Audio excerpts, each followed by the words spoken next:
네, 계속해서 산업 분석으로 이어가겠습니다. 오늘은 자동차 모빌리티 관련주에 대해서 살펴볼 텐데요. 도움 말씀에 유진투자증권의 이재일 전략산업 분석팀장 모셨습니다. 어서 오십시오. 안녕하십니까?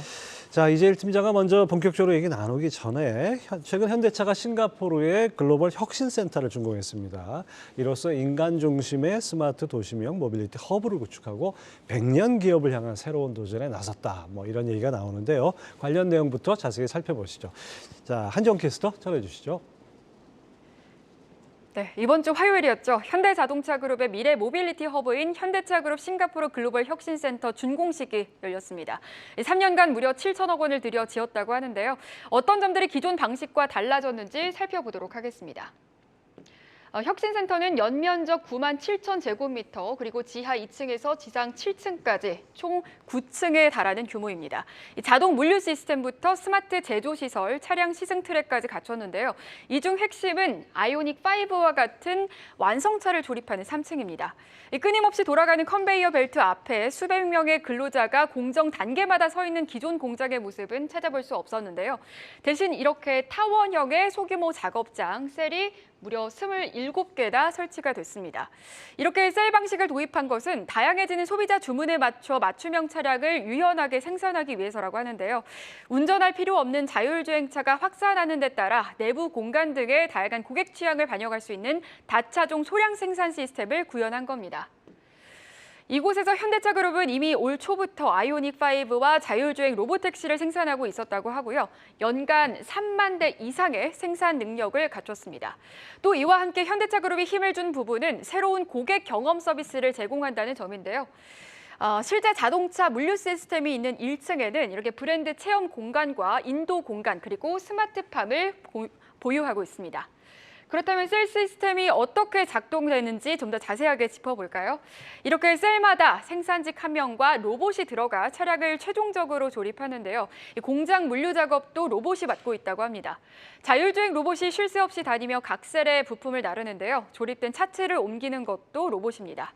조립이 잘 됐는지 확인하는 업무는 보스턴 다이내믹스의 4발로 걷는 로봇이죠. 스팟이 맡았는데요. 이 사진 속에 보이는 노란색 로봇 보이시죠? 이 로봇이 스팟입니다.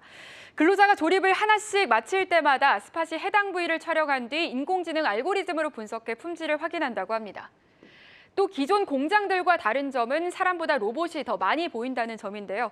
실제로 이 혁신센터에는 무려 200대 로봇이 운영되고 있습니다. 이 로봇들을 통해 물류는 65% 그리고 조립은 46%까지 자동화를 달성했다고 합니다. 이 조립 자동화율 46%는 미국 테슬라를 넘어선 세계 최고 수준이라고 하는데요. 궁극적인 목표는 자동화 공장을 넘어서 자율 공장으로 나아가는 것이라고 합니다. 또 마지막으로 가상의 3차원 공간에 디지털 트윈, 즉 쌍둥이 공장을 재현해 실제 공장을 운영하는 것처럼 시뮬레이션을 할 수 있는 메타 팩토리를 구축했습니다. 예를 들어 신차 양산을 앞둔 공장은 실제 공장을 시범 가동하지 않고도 이 메타 팩토리 운영을 통해 최적화된 가동률을 산정할 수 있게 되는 거고요. 또 현실 공장을 실시간으로 구현하기 때문에 공장 내 문제 발생 시 신속한 원인 파악도 가능하다고 합니다. 이렇게 현대차그룹은 향후에도 창의적인 시도를 통해 더욱 새로운 모빌리티 패러다임을 제시할 수 있도록 지속적으로 노력하겠다고 말했는데요. 앞으로의 발전 기대해봐도 좋을 것 같습니다. 네, 한지원 캐스터 전해드린 대로 이 스마트 팩토리, 그야말로 글로벌 혁신센터라는 이름 붙인 거, 이것이 앞으로 어떻게 전개될지 아주 관심인데요. 관련해서 이재일 팀장과 계속 얘기 나눠보겠습니다. 첫째 궁금한 게 왜 싱가포르입니까? 싱가포르인 이유는 글쎄요. 근데 이런 혁신센터를 운영하는 데 있어서는 가장 중요한 거는 사실 인력이라고 볼 수 있을 것 같습니다. 왜냐하면 R&D 개발이나 이런 각종 소프트웨어들 이런 것들을 개발하는 데 있어서 굉장히 이제 인력을 충원하기 쉽고 그리고 그런 인력들이 많이 모일 수 있는 기지를 정해야 된다는 점, 이게 첫 번째로 하나고 원인이 있을 것 같고요. 그리고 두 번째로 보게 되면은 지금 동남아시아 지역 쪽에서 현대기아차가 굉장히 많이 이제 캐파를 늘리고 있습니다. 베트남도 진출하고 인도네시아, 인도 쪽으로 영역이 많이 확대해 나오고 있기 때문에 그런 굉장히 핵심 지역 그리고 거점 지역이라고 볼 수 있는 동남아시아를 공략하는 데 있어서 유리한 지역에 거점을 세팅하지 않았을까 이렇게 좀 생각이 됩니다. 예, 또 도시 국가니까 상대적으로 이렇게 밀집돼 있어가지고 뭔가 테스트 베드로서 역할을 할 수 있을 것 같은데요. 자, 이 싱가포르 글로벌 혁신센터 가장 큰 특징은 컨베이어 벨트가 없다는 거 아니겠습니까? 그러다 보니까 아까 한지영 캐스터 전해주시는 그 과정에서 보니까 마치 자동차 공장이 아니라 반도체 공장 같은 느낌이 약간 들었어요. 네. 이 어떻게 달라진 겁니까? 그러니까 기존에는 사실 대량 생산에 초점을 맞춰가지고 자동차 공장들이 설계가 됐습니다. 그래서 말씀하신 것처럼 컨베이어 벨트식으로 해가지고 이렇게 일가화된 체계로 됐었는데 평면적으로 아주 넓게 퍼져 있었죠. 그렇죠. 대지 면적이 굉장히 많이 차지할 수밖에 없는 그런 구조로 돼 있었는데 이번 혁신센터 같은 경우는 약간 굉장히 좀 미래지향적으로 이런 대량 생산뿐만 아니라 유연 생산이 가능한 시스템으로 설계가 됐습니다. 기존의 자동차는 사실 대량 생산이 되다 보니까 단가가 내려가는 측면도 있지만 과잉 재고라나 과잉 생산 이런 문제점들이 많이 발생을 했는데 앞으로 다양한 니즈에 대응을 하기 위해서 이런 식으로 유연 생산 체계를 가져가고 효율성을 극대화하는 방향으로 지금 설계가 됐습니다. 자동차 공장에 아주 수많은 근로자를 투입해가지고 뭐 조립하는 이런 과정이 아니고 뭐 사람도 물론 있지만은 로봇이나 AI 심지어 메타버스까지 도입해서 혁신 플랫폼을 구축했다 이렇게 볼 수 있는데 이게 앞으로 이곳에서 실증이 된다면은 이런 제조 플랫폼을 미국 조지아나 국내 울산 공장에도 도입할 계획이다 뭐 이런 얘기가 있던데요. 생산 효율이 어느 정도나 증가하게 됩니까? 그렇게 되면?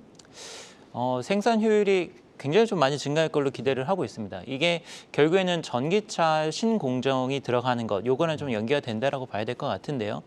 기존 내연기관차랑 이제 전기차 같은 경우에는 공정의 복잡도가 굉장히 많이 다릅니다. 전기차는 부품도 간소화되고 그리고 자동화할 수 있는 부분도 많이 도입이 되고요. 그리고 새롭게 공정을 짓는 거기 때문에 기존하고 다른 혁신 공정들을 굉장히 많이 도입을 하고 있습니다. 뭐 대표적으로 뭐 테슬라의 기가 캐스팅이라든지 뭐 아니면은 조립방 자체를 혁신을 한다라든지 이런 것들이 많이 도입이 되고 있기 때문에 앞으로 이런 스마트 팩토리 기술을 어떻게 도입하냐에 따라서 생산성이 굉장히 많은 차이가 나타날 수 있습니다. 뭐 많게는 이제는 뭐 40에서 50%까지도 생산성 향상이 가능할 것으로 보이고 뭐 그 전에도 20에서 30% 정도는 혁신이 가능하지 않을까 이렇게 좀 예상을 합니다. 예, 아무튼 뭐 이 싱가포르 혁신센터 앞으로 이 전개 과정이 무척 그냥 관심을 모을 것 같아요.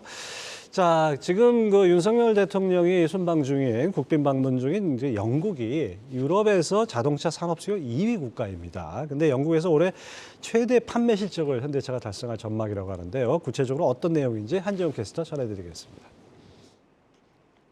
네, 글로벌 주요 자동차 업체들의 실적 호조세가 이어지는 가운데 관련주들의 평가가 지나치게 낮게 평가되었다고 전문가들은 입을 모아 말하고 있죠.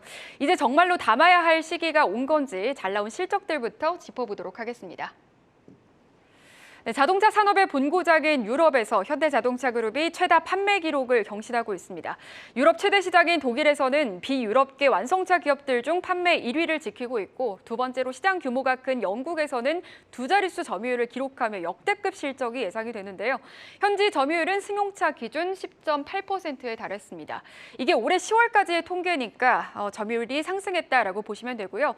또 판매 대수 살펴보시면 현대차와 기아 그리고 제네시스는 올해 1월부터 10월 영국 시장에서 총 17만 3,428대를 팔았습니다.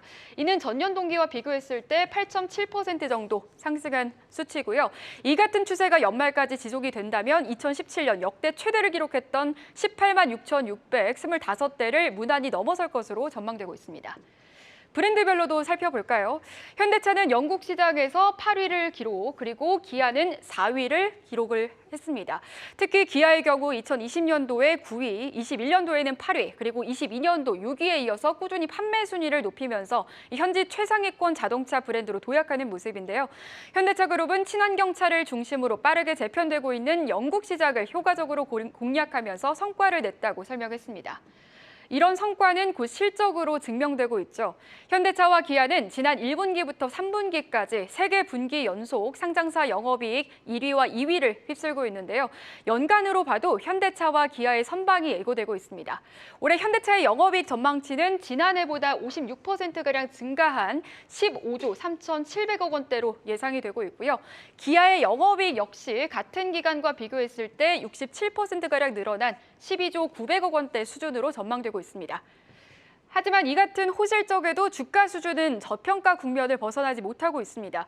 자동차 업체별로 살펴보면 그나마 도요타와 혼다와 같은 일본계 자동차 회사의 경우 PR이 6배에서 10배에 달했는데 최근 일본 주식시장의 호황 때문이라는 평가고요. 다른 글로벌 자동차 업체에 비해서 국내 기업들이 가장 저평가되어 있는 것을 확인하실 수 있습니다. 현대차가 3.7배 그리고 기아가 3.6배 수준인데 이들이 거두는 수익 대비 주가가 제대로 평가를 받지 못하는 모습입니다. 그렇기에 증권가에서의 평가는 대체로 긍정적입니다. 먼저 이문영 삼성증권 연구원은 미 증시에서도 현재 대세인 인공지능 주식보다 자동차 업종의 상승폭이 컸던 만큼 국내에서도 고금리 피해주였던 자동차 업종에 관심을 가질 시점이라면서 지금 당장 2배 이상 올라도 이상하지 않다라고 코멘트를 했고요. 조수홍 NH투자증권 연구원은 전기차 중심으로 글로벌 경쟁구도 재편이 나타날 것이라고 언급을 했습니다. 다만 일각에서는 아직 고금리 상황이 끝나지 않은 만큼 신중해야 한다라는 의견도 나오는데요. 자동차 같은 고가의 내구재는 대출을 끼고 사는 경우가 많기 때문에 일반 내구재보다 금리 영향을 많이 받는데 미국의 고금리가 지속이 된다면 자동차 수요가 계속 버텨주기는 어려울 것이라고도 얘기를 하고 있습니다. 이렇게 다양한 의견들이 공존하는 가운데 자동차주 지금 시점에서 어느 정도의 매력을 가졌는지 잘 살펴봐야겠습니다. 네, 앞서 브리핑해드린 대로 영국에서 유독 현대차와 기아가 선전한 이유가 특별히 있을까요? 원래도 현대기아차가 영국에서 굉장히 활약을 많이 했었습니다. 사실 영국이 유럽 본토랑 조금 떨어져 있고 그리고 다른 국가들하고 다르게 영국 내에서의 생산 기반이 아주 좀 강하지는 않은 자동차 생산 기반이 그렇죠. 강하지 않기 때문에 수입차가 좀 잘 팔리는 이런 현상이 좀 나타났고요. 그리고 최근 들어서는 영국이 EU를 탈퇴를 했지 않습니까? 그래서 유럽 본토 쪽하고 자동차 부품이나 이런 완성차 수입 수출 간에 관련해서 약간 좀 마찰이 발생을 하고 있습니다. 그래서 옛날 같으면은 현대기아차가 사실은 어떻게 보면 수입차고 뭐 유럽 쪽에서 수입되는 차량 같은 경우는 무관세로 들어오고 그렇죠. 뭐 이런 차이가 있었는데 최근 들어서 오히려 EU랑 조금 거리가 멀어지다 보니까 현대기아차가 더 상대적으로 활약을 할 수 있는 또 이런 배경이 되고 있습니다. 그래서 앞으로 중장기적으로 봤었을 때 뭐 지금 EU 쪽하고 영국하고 무역 협정을 어떻게 가져가는지 뭐 요거를 잘 살펴봐야 되겠지만 점차적으로 더 점유율을 늘릴 수 있는 그런 환경이 조성이 될 걸로 좀 예상이 됩니다. 예, 영국이 EU 탈퇴하니까 똑같이 유럽차나 현대차나 다 수입차가 돼버렸습니다.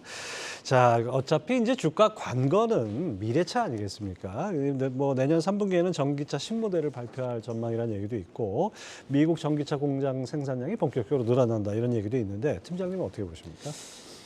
미국 전기차 신공장이 굉장히 큰 전환점이 될 거다 이렇게 생각을 합니다. 사실 과거에 현대기아차가 미국 조지아 알라바마에 공장을 지었을 때 미국 시장 점유율이 한 단계씩 레벨업을 했었거든요. 예. 그래서 지금은 거의 10% 가까이인 점유율을 하고 있습니다. 양사 합산으로 봤었을 때 여기에 더해서 조지아 이제 신공장에 들어가게 되면은 미국 내에서의 현지 생산 능력이 100만 대를 이제 넘어섭니다. 최종적으로 이제 40만 대까지 캐파를 늘린다고 얘기를 했기 때문에 110만 대를 넘어서기 때문에 글로벌에서 이제 100만 대를 넘는 데가 지금으로서는 사실 중국밖에 없었는데 글로벌 예. 시장에서 중국이 이제 좀 죽었기 때문에 이제 인도랑 이제 미국 이 두 시장에서 100만 대 이상의 캐파를 가져가게 되는 겁니다. 그래서 굉장히 좀 중요한 변화다라고 보고 있고 그리고 최근 들어서 보면은 뭐 폭스바겐이나 GM, 포드 이런 글로벌 경쟁사들이 전기차 관련된 플랜들을 많이 후퇴를 시키고 있거든요. 그래서 뭐 투자도 미루고 뭐 생산 계획도 축소하고 있는데 현대기아차는 지금 꾸준하게 전기차 플랜을 밀어붙이고 있는 상황입니다. 이렇게 보면은 25년도 이후에 전기차 시장 점유율이 오히려 더 빠르게 오르고 그리고 어떤 목표를 달성할 가능성이 더 높아지는 상황이기 때문에 이런 것들을 봤을 때도 굉장히 좀 호재로 작용할 모멘텀이다라고 보고 있습니다. 예. 미래차 분야에서도 이런 모멘텀이 있고 그다음에 현대차 기아가 3분기까지 사상 최대 실적을 갈아치우고 있는 뭐 주가가 오를 여건은 다 됐는데 주가는 영 지지부진해요. 이게 아무래도 좀 피크아웃 우려가 제기된 그런 영향이 아닌가 싶기도 한데요.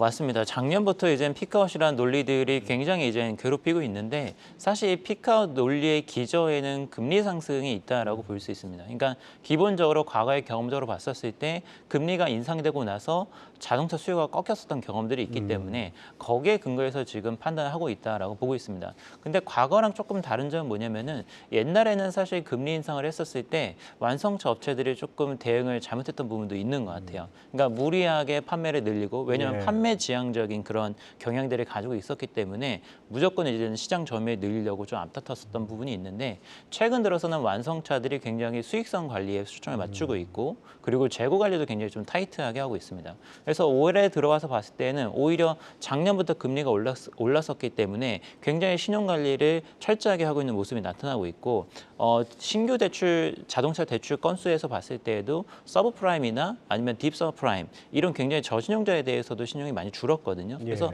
이런 것들을 봤었을 때 과거랑 확실히 좀 다른 모습이 나타났는데 과거의 잣대로 좀 지금 보고 있는 게 아닌가 이렇게 좀 생각이 됩니다. 미국 수요도 지금 굉장히 탄탄하고 그리고 신차 가격도 사실 한 번 오르면 내려가기가 쉽지 않거든요. 그렇죠. 그래서 이런 거를 봤었을 때 단기적인 어떤 실적에 대한 우려는 너무 좀 과다한 게 아닌가 이렇게 생각이 됩니다. 과거처럼 뭐 이렇게 고금리 막 이렇게 올라가면은 이게 고가 내구재니까 잘 안 팔리니까 뭐 무이자 할부 막 이런 거 많이 했잖아요. 이제 네. 그런 거 이제 안 한다는 얘기죠, 쉽게 말하면. 그렇죠. 자, 그런가 하면 현대차가 내년부터는 이 아마존에서 구매가 가능하다. 이건 어떤 정도의 효과가 있을까요?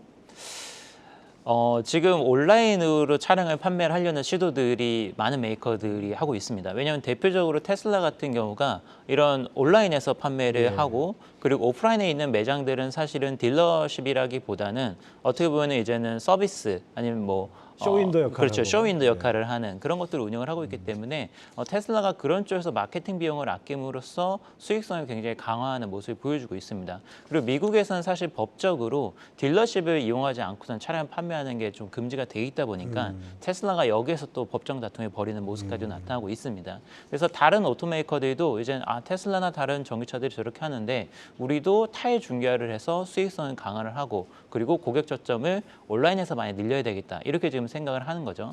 그래서 아마존의 차량을 판매하는 아이디어도 여기에서 나온 아이디어의 일환이다라고 볼 수 있습니다. 근데 단기적으로 봤을 때는 어떻게 보면 굉장히 마케팅적인 효과 그리고 채널을 다각화한다는 효과라는 측면에서는 굉장히 좀 긍정적으로 평가를 하지만 수익성에서는 단기적으로 영향을 미치는 쉽지는 않을 것 같습니다. 그렇죠. 왜냐하면 기존에 가지고 있었던 딜러십들이 있기 때문에 요거를 줄여야지만 채널 비용이 줄어드는데 사실 아마존에 광고를 한다는 이유만으로 채널 비용을 바로 줄일 수는 없거든요. 예. 그래서 어떻게 보면 이제 마케팅 효과 그리고 우리도 앞으로 이런 쪽에 대응을 할 수 있다는 점에서 좀 의미 있는 시도다라고 볼 수 있고요. 점진적으로 소비자들이 온라인화가 된다라고 하면은 채널 비용도 앞으로 좀 더 줄일 수 있는 이런 방향으로 가지 않을까 생각이 됩니다. 어쨌든 간에 뭐 아마존 하면 세계 최대 전자상거래 업체고 거기다가 현대차가 처음으로 완성차 중에 처음으로 들어간다고 해서 깜짝 놀랐어요.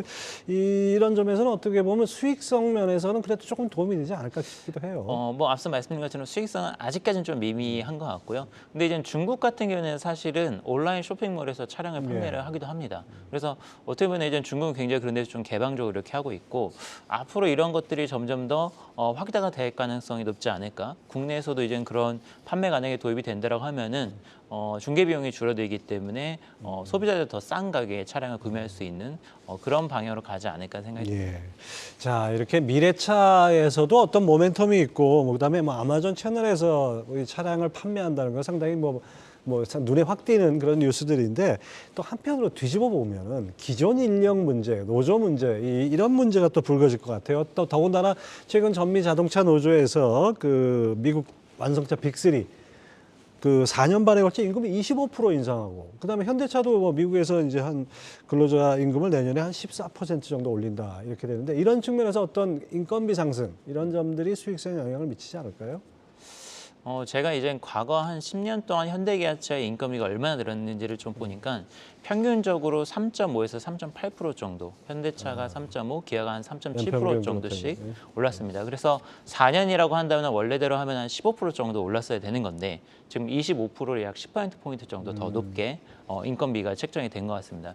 최근 들어서 워낙 완성차들의 수익성이 좋다 보니까 거기에 대해서 좀 니즈가 있는 것 같고요. 그리고 우리나라 같은 경우는 좀 해당이 되지 않지만 미국 같은 경우에는 지금 실업률이 굉장히 낮기 때문에 임금 상승률이 상당히 높습니다. 예. 그래서 그런 점들이 조금 반영이 되고 있는 거고 좀 어쩔 수 없는 측면이 분명히 좀 있다라고 보고 있고요.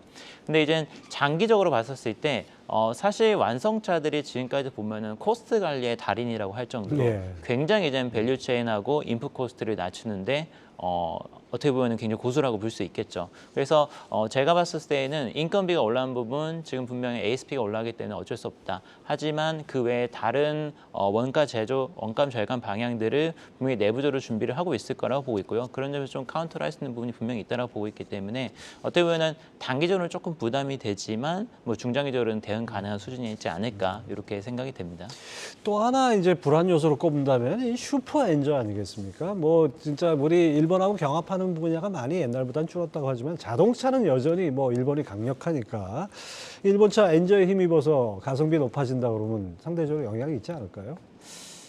근데 사실 엔저가 지속된 지가 상당히 됐죠. 뭐 이게 뭐 새삼스러운 얘기는 아니고 벌써 뭐 1년 이상 뭐 엔저가 이제 지속이 되고 있는데 현재 상황을 봤을 때는 일본 차들의 지배력이 확 강해지고 있느냐라고 하면은 그렇지는 않은 상황인 것 같습니다.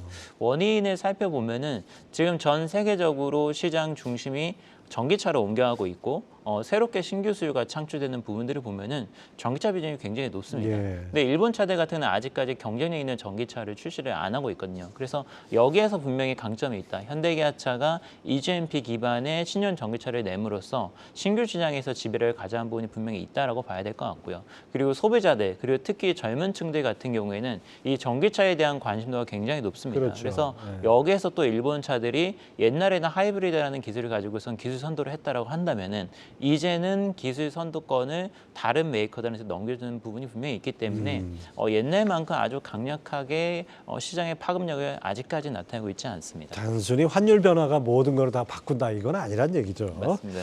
자, 그다음에 최근에 외국인들이 이 현대차와 기아 주식을 강력하게 매수하고 있어요. 그리고 또 시장에서도 현재 주가 수준이 역사적인 저점 수준 아니냐 뭐 이런 평가도 나오는데 그래서 투자 심리가 좀 긍정적으로 변할 것이다 뭐 이런 기대도 있는데 팀장님 어떻게 보세요?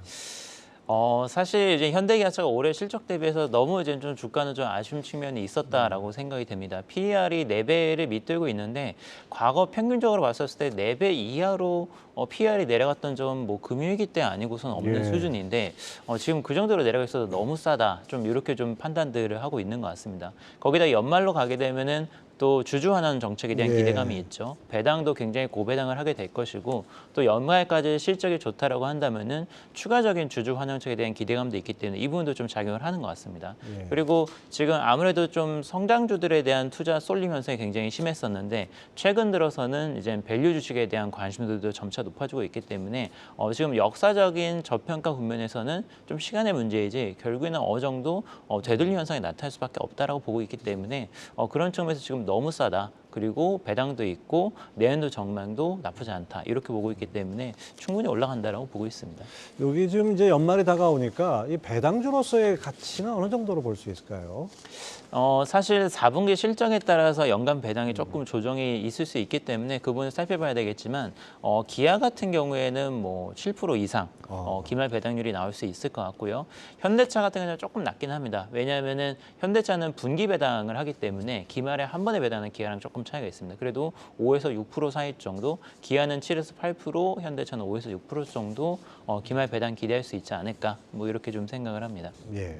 그다음에 이제 자동차 부품주도 상대적으로 좀 주가는 찬바람이 불었는데요. 아무래도 뭐 전기차 수요 부진이나 뭐 인건비 상승 이런 요인들인데 당분간 조정 장세가 이어질 거로 보십니까?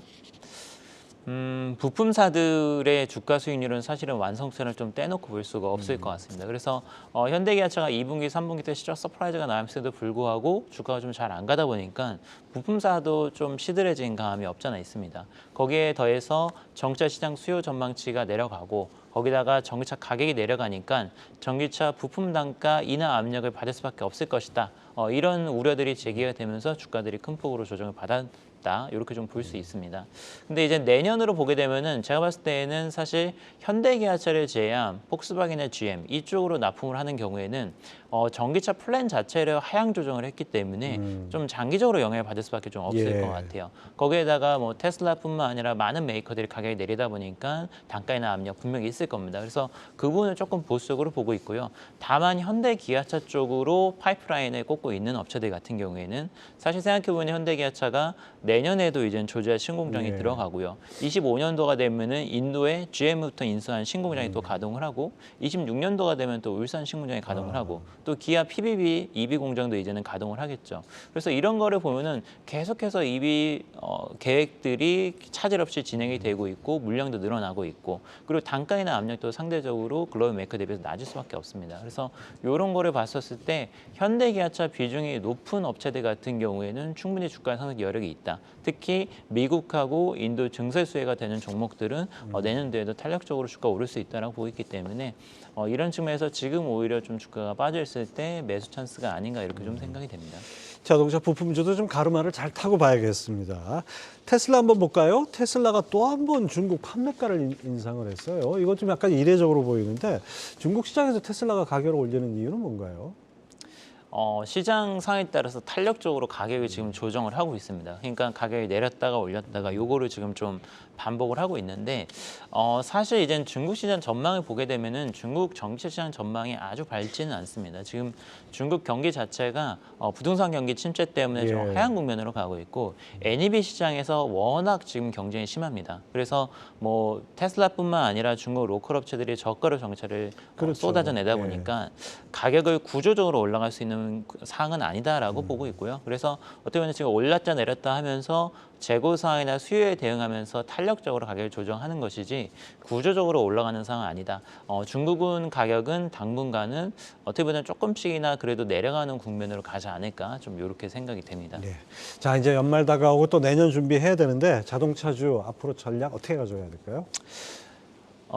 지금 말씀드린 것처럼 이제 연말이 되면은 또 주주환원책, 배당에 대한 기대감이 분명히 존재를 하고요. 그리고 실적 대비해서 너무 주가가 싸다라고 하는 컨센서스가 형성이 되고 있다라고 저는 생각을 하고 있습니다. 그리고 내년도에 대해서 우려를 하긴 하지만 지금 굉장히 기저에 깔려 있는 수요는 탄탄하고 현대기아차가 구조적으로 개선된 측면이 분명히 있는데 그것까지도 지금 인정을 못 받고 있다. 이렇게 좀 판단을 합니다. 거기다가 내년도가 되면 10월 달부터 미국 EV 신공장이 가동이 되고 예. 또 인도 증설 모니터도 있기 때문에 내년도에 대한 긍정적인 전망을 갖고 저점 매수할 수 있는 기회다라고 판단을 합니다. 그래서 뭐 현대기아차 같은 완성차 그리고 증설 수에 있는 부품주들 이제 매수 추천을 이제 드리고 있습니다.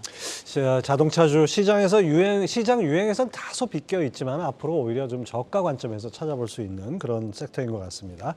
유진 투자증권 이재일 전략산업분석팀장 함께했습니다. 감사합니다.